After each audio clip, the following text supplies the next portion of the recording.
ತುಳುನಾಡಿನ ಅತ್ಯಂತ ಕಾರಣಿಕದ ದೈವ ಅಂದ್ರೆ ಅದು ಸ್ವಾಮಿ ಕೊರಗಜ್ಜ. ಈ ದೇವರಲ್ಲಿ ಕೈ ಮುಗಿದು ಪ್ರಾರ್ಥನೆ ಮಾಡಿದ್ರೆ ನಿಮ್ಮ ಜೀವನದಲ್ಲಿ ಖಂಡಿತ ಬದಲಾವಣೆ ಸಾಧ್ಯ. ಅಷ್ಟಕ್ಕೂ ಸ್ವಾಮಿ ಕೊರಗಜ್ಜನ ಪವಾಡಗಳೇನು, ಯಾಕೆ ಕೊರಗಜ್ಜನನ್ನ ಆರಾಧನೆ ಮಾಡಲಾಗುತ್ತೆ ಅನ್ನೋದನ್ನ ಈ ಸ್ಟೋರಿಯಲ್ಲಿ ನೋಡ್ಕೊಂಡು ಬರೋಣ.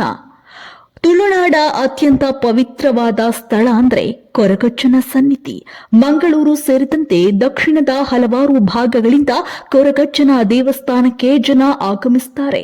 ಆತನ ಮಹಿಮೆಯ ಬಗ್ಗೆ ನಾವು ನೋಡೋದಾದ್ರೆ, ಕಳೆದು ಹೋದ ಯಾವುದಾದ್ರೂ ವಸ್ತುಗಳನ್ನ ಮರಳಿ ಪಡೆಯಲು, ಯಾವುದೇ ಕೆಲಸ ಸಮಯಕ್ಕೆ ಸರಿಯಾಗಿ ಪೂರ್ಣಗೊಳ್ಳಲು, ಯಾವುದೇ ಸಮಸ್ಯೆಯನ್ನ ಪರಿಹರಿಸಿಕೊಳ್ಳಲು ಮೊದಲು ಜನ ಕೊರಗಜ್ಜನನ್ನ ನೆನಪಿಸಿಕೊಳ್ತಾರೆ.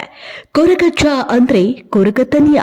ಇಲ್ಲಿ ಕೊರಗ ಎಂಬುದು ಸಮುದಾಯದ ಹೆಸರು ಮತ್ತು ಅಜ್ಜ ಎಂಬುದು ತುಳು ಭಾಷೆಯಲ್ಲಿ ಸಾಮಾನ್ಯವಾಗಿ ಹಳೆಯ ಪುರುಷ ನಾಗರಿಕರಿಗೆ ಬಳಸುವಂತಹ ಪದವಾಗಿರುವುದರಿಂದ ಈ ಒಂದು ಪದವನ್ನ ಬಳಸಲಾಗುತ್ತೆ. ತನ್ನ ಮಧ್ಯ ವಯಸ್ಸಿನಲ್ಲಿ ದೈವತ್ವವನ್ನ ಪಡೆದುಕೊಂಡ ಹುಡುಗ ತನಿಯ. ಅವನ ಮೇಲಿನ ಪ್ರೀತಿ ಮತ್ತು ವಾತ್ಸಲ್ಯದಿಂದ ಜನ ಈತನನ್ನ ಅಜ್ಜ ಅಂತ ಕರೆಯಲು ಶುರು ಮಾಡ್ತಾರೆ. ಕೊರಗ ತನಿಯನ ಬಗ್ಗೆ ಇರುವಂತಹ ನಂಬಿಕೆಗಳ ಬಗ್ಗೆ ನೋಡೋದಾದ್ರೆ, ಕೊರಗ ತನಿಯನು 30 ದಿನಗಳ ಶಿಶುವಿದ್ದಾಗ ತಾಯಿ ಮೈರೆಯನ್ನ ಕಳೆದುಕೊಳ್ತಾನೆ ಹಾಗೂ ತಂದೆಯನ್ನ ಕೂಡ ಕಳೆದುಕೊಳ್ತಾನೆ. ಈ ಒಂದು ಸಂದರ್ಭದಲ್ಲಿ ಆತನನ್ನ ನೋಡಿಕೊಳ್ಳೋಕೆ ಯಾರೂ ಕೂಡ ಜೊತೆಗಿರುವುದಿಲ್ಲ. ಕೊರಗ ಒಂಟಿಯಾದಾಗ ಮೈರಕ್ಕ ಎಂಬಾಕೆ ಆತನನ್ನ ದತ್ತು ಪಡೆದು ತನ್ನ 2 ಮಕ್ಕಳೊಂದಿಗೆ ತನ್ನ ಸ್ವಂತ ಮಗನಂತೆ ನೋಡಿಕೊಳ್ತಾಳೆ. ಕೊರಗ ತನಿಯನ ಆಗಮನದಿಂದ ಆ ಒಂದು ಕುಟುಂಬದಲ್ಲಿ ಸಮೃದ್ಧಿ, ವ್ಯಾಪಾರ ಅಭಿವೃದ್ಧಿ ಹೊಂದುತ್ತೆ. ಇನ್ನು ಕೊರಗನು ಮನೆಯವರ ಜೊತೆಗೆ ಸೇರಿಕೊಂಡು ಕೆಲಸಗಳನ್ನ ಮಾಡ್ತಾ ಇರ್ತಾನೆ.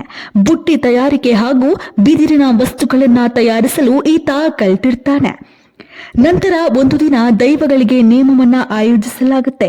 ಈ ಒಂದು ಸಂದರ್ಭದಲ್ಲಿ ಮೈರಕ್ಕನ ಕುಟುಂಬವು ದೇವಸ್ಥಾನಕ್ಕೆ ತೆಂಗಿನಕಾಯಿ ಇತ್ಯಾದಿಗಳನ್ನ ನೀಡಬೇಕಾಗಿರುತ್ತೆ.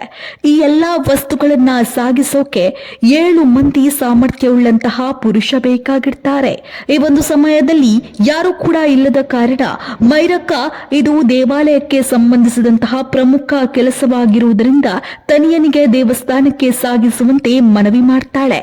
ಆಗ ತನಿಯ, ನನಗೆ ಮಾತ್ರ ಆಹಾರವನ್ನ ನೀಡಬೇಕು, ಹಾಗಾದ್ರೆ ಮಾತ್ರ ನಾನು ಈ ಒಂದು ಹೊರೆಯನ್ನ ಹೊರುತ್ತೇನೆ ಅಂತ ಷರತ್ತನ್ನ ಹಾಕ್ತಾನೆ.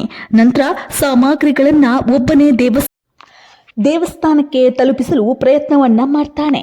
ಇನ್ನು ಕೆಲ ಜಾತಿಯ ಕಾರಣದಿಂದಾಗಿ ತನಿಯನನ್ನ ಮುಖ್ಯ ದೇವಾಲಯದ ಪ್ರವೇಶವನ್ನ ನಿರಾಕರಿಸಲಾಗುತ್ತೆ.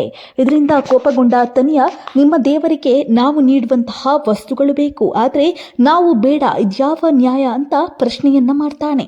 ಆದರೆ ತನಿಯನ ಮಾತಿಗೆ ಯಾರೂ ಕೂಡ ಮಾತನಾಡದೆ ಸುಮ್ಮನಿರ್ತಾರೆ. ಎಲ್ಲರೂ ದೇವಸ್ಥಾನದ ಮೆಟ್ಟಿಲುಗಳ ಬಳಿ ನಿಂತ ತನಿಯನ ಕಣ್ಣು ಪಕ್ಕದಲ್ಲಿರುವಂತಹ ಉಪ್ಪಿನಕಾಯಿ ಮಾಡಲು ಬಳಸುವಂತಹ ಒಂದು ಹಣ್ಣಿನ ಮರದ ಮೇಲೆ ಬೀಳುತ್ತೆ. ತನ್ನ ತಾಯಿ ಮೈರಕ್ಕ ಉಪ್ಪಿನಕಾಯಿ ಇಲ್ಲ ಅಂತ ಹೇಳಿದ ಮಾತನ್ನ ನೆನಪಿಸಿಕೊಂಡ ತನಿಯ ಆ ಹಣ್ಣುಗಳನ್ನ ಕೊಂಡೊಯ್ಯಲು ಮುಂದಾಗ್ತಾನೆ. ಈ ಹಣ್ಣುಗಳು ಎಟಕದ ಕಾರಣ ಒಂದು ಕಾಲನ್ನ ದೇವಸ್ಥಾನದ ಮೆಟ್ಟಿಲುಗಳ ಮೇಲೆ ಇಡ್ತಾನೆ. ಆಗ ತನಿಯ ಮರೆತು ಕೊಂಬೆಗಳು ಎಟುಕದ ಕಾರಣ ತನ್ನ ಮತ್ತೊಂದು ಕಾಲನ್ನ ದೇವಸ್ಥಾನದ ಕಲಶದ ಮೇಲೆ ಇಡ್ತಾನೆ. ಇದರಿಂದ ದೇವಾಲಯದ ಒಳಗೆ ಇದ್ದಂತಹ ದೈವ ಕೋಪಗೊಂಡು ಮಾಯವಾಗುತ್ತೆ. ಅಂದಿನಿಂದ ತನಿಯ ದೈವಿಕ ಶಕ್ತಿಯನ್ನ ಪಡೆಯುತ್ತಾನೆ ಎಂಬಂತಹ ನಂಬಿಕೆ ಇದೆ. ಇಂದಿಗೂ ಕೂಡ ಕೊರಗಜ್ಜ ಎಂದು ಕರೆಯಲ್ಪಡುವ ಕೊರಗ ತನಿಯನ ಮರಣದ ಬಗ್ಗೆ ಯಾವುದೇ ರೀತಿಯಾದಂತಹ ನಿಖರವಾದಂತಹ ಮಾಹಿತಿ ಇಲ್ಲ. ಇನ್ನು ಕೊರಗಜ್ಜನಿಗೆ ಮದ್ಯ ನೈವೇದ್ಯವನ್ನ ತೆಗೆದುಕೊಂಡು ಹೋಗುವುದು ರೂಢಿ. ಯಾಕಂದ್ರೆ ಕೊರಗಜ್ಜ ಬೆಳೆದದ್ದು ಕಳ್ಳು ವ್ಯಾಪಾರ ಮಾಡುವಂತಹ ಕುಟುಂಬ. ಮದ್ಯ ಅಂದ್ರೆ ಬಹಳ ಇಷ್ಟ. ಜೊತೆಗೆ ಎಲೆ ಅಡಿಕೆ, ಬೀಡಿ ಪ್ಯಾಕೆಟ್ ಅನ್ನ ಜೊತೆಗೆ ಚಕ್ಕುಲಿಯನ್ನ ಕೂಡ ಕೊರಗಜ್ಜನಿಗೆ ಅರ್ಪಿಸಲಾಗುತ್ತೆ. ಇದು ಕೊರಗ ತನಿಯನ ಪುರಾತನ ಹಿನ್ನೆಲೆಯಾಗಿದೆ. ಇನ್ನು ಈ ಬಗ್ಗೆ ನಿಮ್ಮ ಅನಿಸಿಕೆ, ಅಭಿಪ್ರಾಯಗಳನ್ನ ಮುಕ್ತವಾಗಿ ತಿಳಿಸಬಹುದು. ಈ ವಿಡಿಯೋ ನಿಮಗೆ ಇಷ್ಟ ಆಗಿದ್ದಲ್ಲಿ ನೀರಾ NS ಯೂಟ್ಯೂಬ್ ಚಾನಲ್ ಅನ್ನ ಸಬ್ಸ್ಕ್ರೈಬ್ ಆಗಿ, ಲೈಕ್, ಶೇರ್, ಕಮೆಂಟ್ ಮಾಡಿ. ಧನ್ಯವಾದಗಳು.